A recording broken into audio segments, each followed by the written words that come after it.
Hello, welcome again to Mac and Wise Podcast. Thank you so much for joining us. We appreciate it. Before we get into the content, though, I gotta give a love shout out to my wife, my co-host, Sabine Wise, my engineer Adam Wise, and my producer Rabb Ford. We want to give a big shout out to Bang Music Group, Platinum Calf Studios, and yesterday's Unisex Salon. And before you go, we want you to hit like and subscribe to the channel. Thank you so much. Today we're going to get a small. Yeah, thank you, Rab. We're gonna get into mental and substance abuse. We're gonna take one episode at a time because this is deep. All across the nation, everybody's dealing with this. In the Black community, we kind of put it to the side and we, ignore it to some degree. But really got to get into this because we see so many of our people homeless, living in the street with carts and blankets, or we see them in the train stations, and we wonder how this happened to them, and we wonder what's going on with them. We have something from the National Institute of Mental Health. It's a disease called SUBS. It's a mental disorder that affects a person's brain and behavior, right? It's also gives them the inability to control these substances. So it's really a mental thing where we think that people they can do this and they can do that, they can get off drugs, and we kind of like, stand up, take it on the chin, you could do this and you could do that. But really it is a disorder mentally. So we have some researchers that have found about half the individuals who experience subs during their lives will also experience current disorder, right? So this means that it reappears, it reoccurs constantly. It just doesn't go away. So this is a disorder with depression, deficit, disorder, bipolar, personality disorder, and the list goes on and on and on. These are some of the things that the researchers gave us so we can chart it off to you. But in our actuality, it breaks my heart and my soul every time I see somebody in the street talking to themselves with blankets on, eating out of garbage cans, mumbling to themselves, and my heart just pours out, and I'm devastated. And it's not like we don't see it; we see it. It's here, and this is all across the nation. We have so many of our people out here. They don't even like to go to shelters. They don't like to go to medical doctors. Um, um, I don't have the answers. All I know is this is a topic that really affected me when I see all of this happening and I see all of the people that are around me. I look out the door of my window of my business and I see, people, and I want to reach out and help them. And when you do, they seem like they don't want help. But the actuality is, I need to find some kind of way to maybe get a community involved or some kind of structure to help the people that's mentally ill. And it seems like the more illness they have, the more they medicate themselves on substances and the drugs that really take them to another level of mental illness because the drug affect them two times more than just their illness alone. Some of the prescriptions that the doctors prescribe keeps them sedated, where they don't mentally really know of where they at or what they doing. And then when they come down off that medication, then they go back out into the street and the society, and then they look for other drugs to kill the pain of whatever they feeling. It's a real deep. Um, I can't even describe how deep it is because when you see, and I'm quite sure that most people have seen the way they land in the street or have blankets on them, or they been going in the garbage can to get something, and you just want to reach out and grab and help them. And I'm trying to figure out a way of how can we do that as a people. I mean, how can we try to get some kind of understanding of not just knowing the cause, but a cure for it. Um, I have a good friend of mine, Rabb Ford, that had one of his relatives um, suffer from deep depression, and I want to give it to him so he can give you or enlighten you on the things that actually destroyed this man's life because he's no longer with us. Rab, go ahead, take it from there. Peace, family. How y'all feel? Check this out. In the Essex County area, I like y'all. Look at this picture up here on the board. Some of y'all know Busy. Um, it's a brother who came up in the streets like us. Who grew up in Newark. Normal life. Suffered from some. Let's just say mental shortcomings. And throughout the years, it progressed. It got worse. It got worse to the point to where it developed into some schizophrenia, and he also developed a drug habit. Okay, So now, okay. along with the craving, his body craving for the medication, is craving for the drugs, and what mindset that put him in.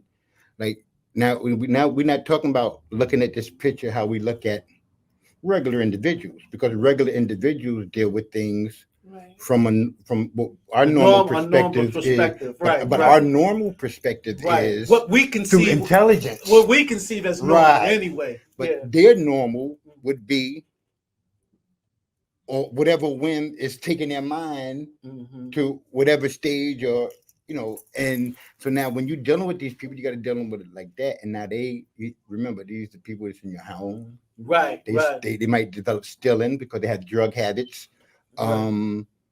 They might run in and out the house Right. all times of night. When Right. your door open and you got children in there sleeping. Now you're going out chasing drugs. Now your family is exposed because he running in and out of the house, he's shopping drugs. You don't know what lifestyle that's bringing into your home. And this is some of the things that people with family members that suffer mental illnesses have to deal with on a daily basis. Right. It seems small to the individuals who's not suffering it, but imagine little kids in your house sleeping 1 o'clock in the morning. You got a relative running in and out.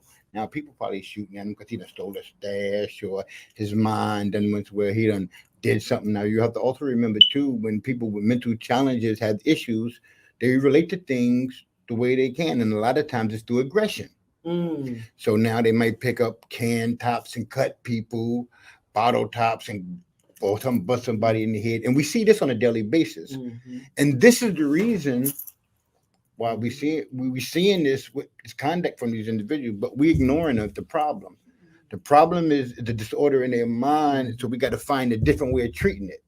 Right. Because if you look downtown Penn Station, right, every single thing you just said is manifest, literally, right there, literally, and it's crazy, young and old.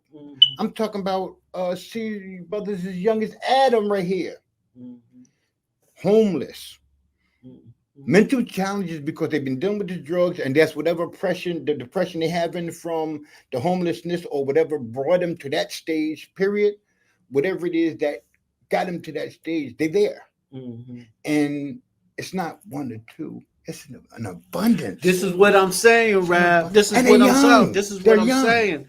It's so many people that, and it seems like society has just like swept them under the rug. What I mean by that is that you have people in your family that might be going through this, but being that we embarrassed, we don't want to confront. Right. We don't want to put that out in the forefront of society because or they burnt their bridges. Or they burnt their bridges, yeah, because they done stole and they done did something that was derogatory to the family, so the family don't want them around, and so now they out in the street.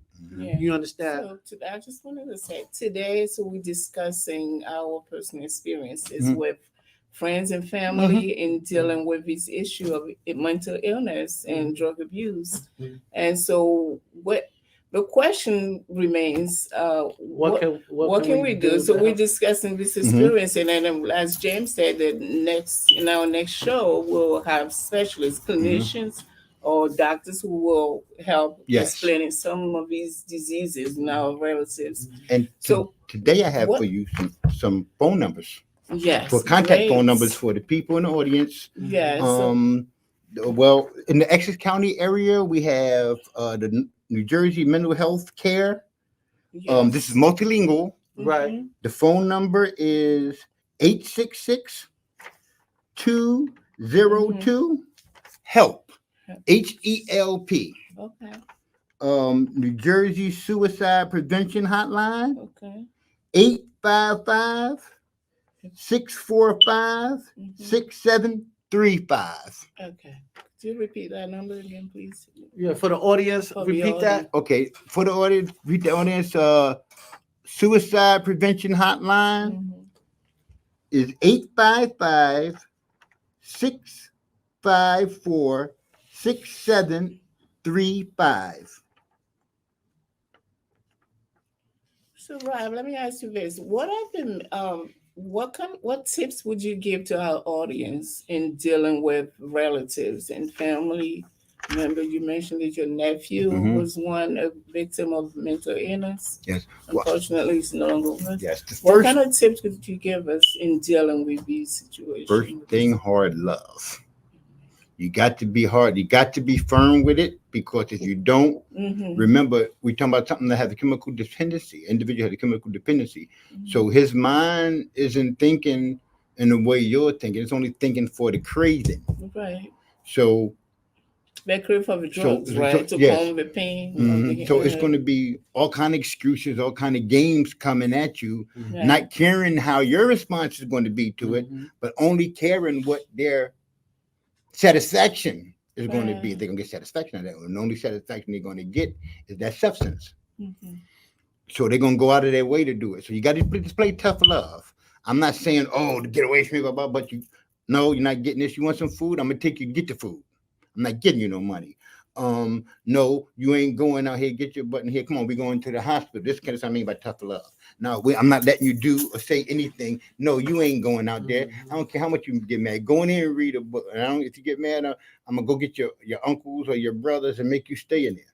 Mm-hmm. I mean, if that's what we got to do to save them, that's what we got to do. Because if not, this has been the outcome for a lot of them. Yes. For the majority of them, because they ostracized. Now you got to think about this here too. They become easily candidates for test drugs. Drug dealers on the street don't care about us, period, as long as they get in the cell. Right. Now imagine the person that they know that's a mental problem and they got this, oh man, like the fentanyl thing. Well, let me give me this. And in his case, this is what happened.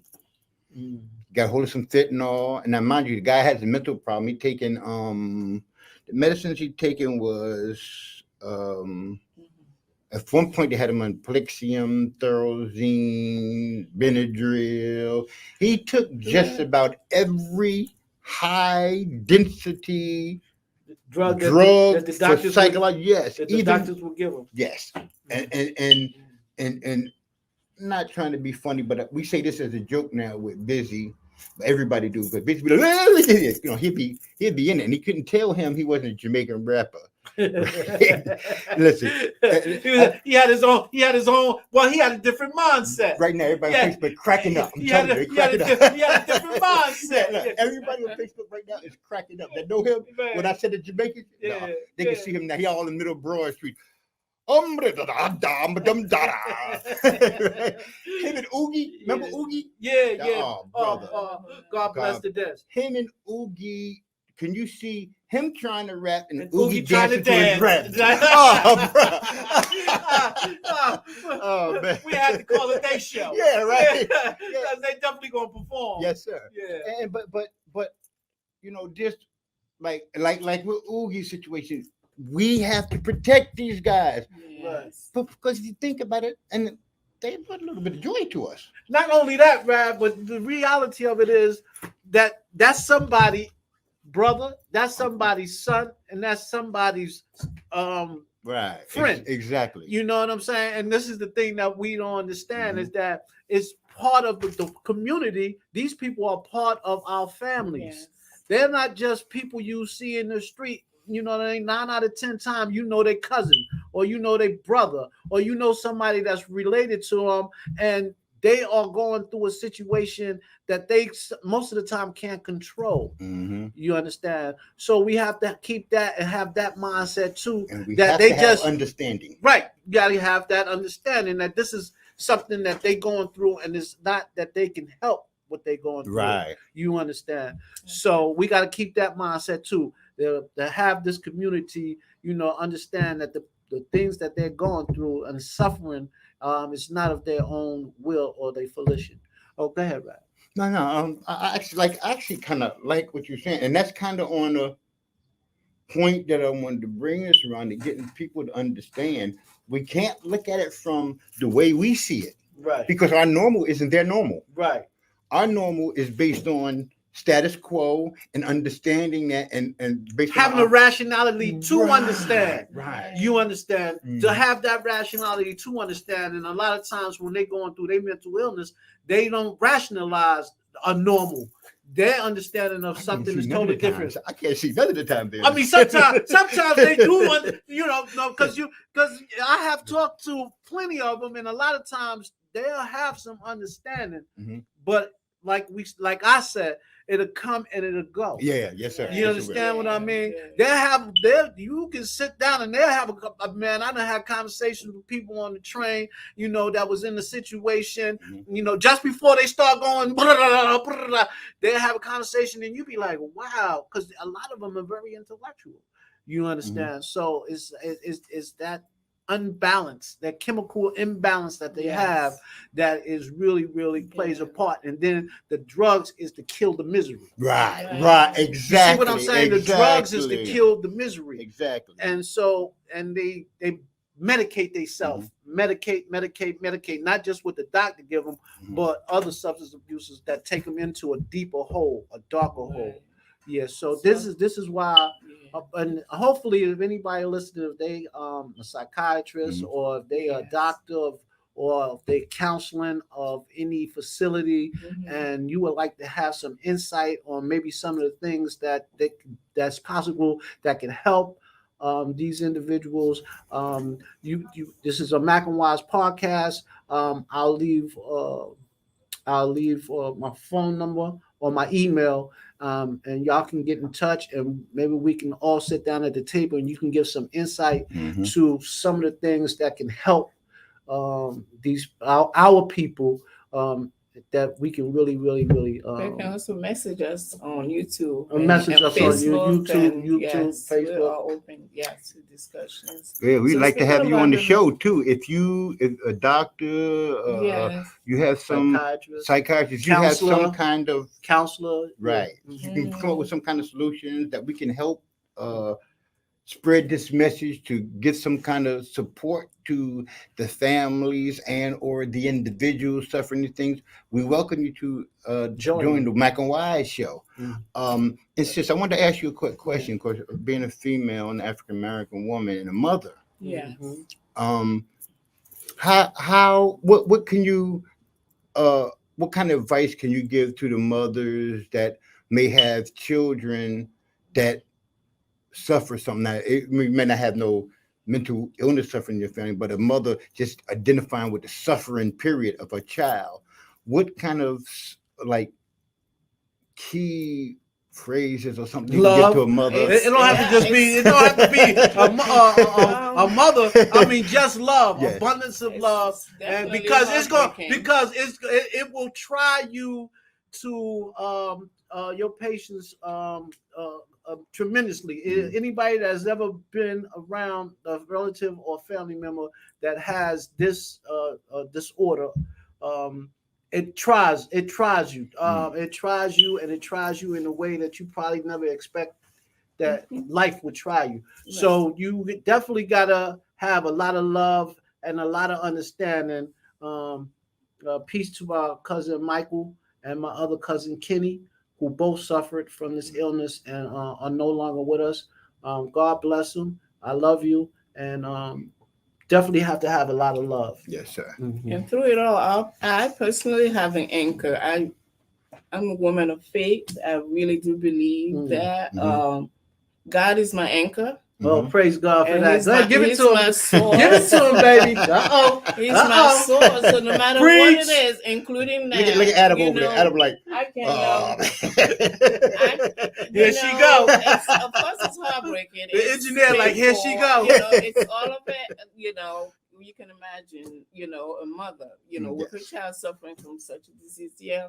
And I would reach out to God. Again, He's my anchor. He's the source of my strength. And I run to Him like a high tower. As the Bible says. And that's where I get my strength. And He'll guide me. He will guide me through it all. And I advise any woman, any, women, African American or not, that has a child who's suffering from not just a mental illness, any kind of anything. Right. Please run to God. Get on your knees. It works. I testify to that. It does work. Of course, we'll have to make sure that our child take the medication, stay on the medication, and do our best so that they don't resort to those drugs in the street, of course. If we can help it, yes, that would be something to do and keep them off of those drugs. But God is God, and there's nothing impossible. There's nothing impossible. Nothing impossible to the God who made everything. Okay, I have to say it, because it's the truth. So yes. Thank you, baby. Thank you for that insight. Okay, so like we said, this is a show. We're going to do another series. We're going to reach out to some people who have like some doctors and some counselors and some people that can give us some insight. So this is going to be an ongoing series because it's never ending. Just like the violence that we talked about last week, the gun violence, there was just, I think, 3 more mass shootings after we talked about that. So it's a cycle that's never ending. It's a topic that seems like it's never dying, but we want to give you as much of the resources that we can. That's why we want to definitely dig into some more hospitals, some more counselors, some more doctors, have them on the show, and maybe come up with some kind of solution, if not a solution, because come up with something that's effective that can help. Yes. And thank you so much. We're going to sign off. You got one more thing to say, One Rabb? more thing. Remember this. No matter what, regardless of what mindset that guy's in or that girl is in, that's a family member. It's a loved one. Yes. And I know during the course of this mental thing, it's been times where the purity in them come out. I've seen it a lot. Now, this cat, I just told you, he was cutting people and all kind of stuff when it's mental thing. But when nobody took his drugs, nobody messed with his money, when his mind wasn't, even when his mind was gone, he was sweet. He was caring. It was like, you can see like purity, like innocence. That's still a part of that individual. So that purity you feel has to be, if it's displayed, then it exists. So it's a part of their character. So if you can't operate on nothing, operate that that exists and promote that. And remember, they need the help more than we need the help. Because I'm at a stage right now, if you do something I don't want to be involved in, or you say, I don't have to deal with you. Man, you partners. We buddies. But I can say, listen, man, you can say to me, listen, man, I have a wife. I have a man. I'm not doing it.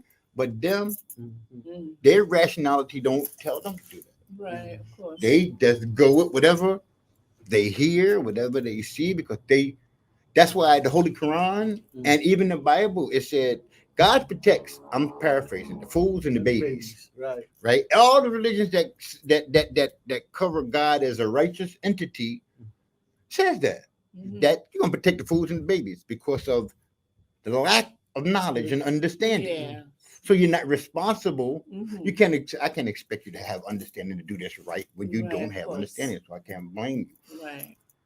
So in looking at them, we have to look at them like children, literally. Accountable. And then we got to snatch stuff away from them. I ain't talking about literally at the hands. When we see opportunity, they can bring it on. We got to snatch that out of them. So no, you can't go over my neck. Come on over here. Or you want somebody from another woman to say, you know what? You know something? Like he's like the music and rap. I'll be like, yo, let's go to the studio. I ain't taking you to no damn studio. I'm taking the hospital somewhere. You know what I'm saying? But the whole thing is you got to find out what they like. what it is that motivate them, that keep them at that, because all of them have Mhm. a common, let's say a common denominator, to where they find whatever it is that give them a peace, even in that mental state. Mhm. And whatever that is, that's that connected reality, we gotta take our time to figure that out Yes. and operate with But that. that comes with love, though. Yes, That yes. comes with the understanding yes, that it you does. have to give them Absolutely. some love. But we're gonna cut this short today because the simple fact is we can go on and on and on, and we want to really bring some other people in here Yes. that can give us Mhm. some solutions to the problem. Okay. At this, we want to sign off and we want to say peace and love. Peace and love. Peace out.